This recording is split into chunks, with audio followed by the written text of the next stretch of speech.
আসসালামু আলাইকুম। আপনার অ্যাডের জন্য আসলে কোনটি বেশি প্রয়োজন? এটা কি ট্র্যাকিং, ক্রিয়েটিভ নাকি আসলে অডিয়েন্স? আপনি যদি অনেক সুন্দর ক্রিয়েটিভ তৈরি করেন, মাঝে, মাঝে কিন্তু ট্র্যাকিং এর জন্য আপনি কাঙ্ক্ষিত মানুষের কাছে আপনার যে প্রোডাক্ট বা সার্ভিস এটি পৌঁছাতে পারেন। অনেক মানুষ আছে শুধুমাত্র পেজ ভিউ করে আপনার এড টু কার্ট বা পারচেজ না করে কিন্তু চলে যায়। এই বিষয়গুলো আসলে আপনাকে খেয়াল রাখতে হবে।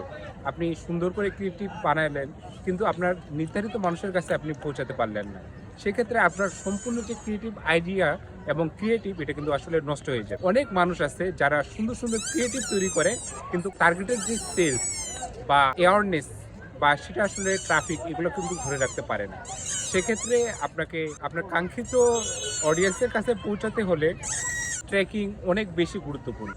কিভাবে আপনি আপনার ওয়েবসাইটকে সার্ভার সাইড ট্র্যাকিং করবেন নাকি ব্রাউজার সাইড ট্র্যাকিং করবেন, এ বিষয়ে যদি বিস্তারিত জানতে চান তাহলে এখনই আমাকে ইনবক্স করুন।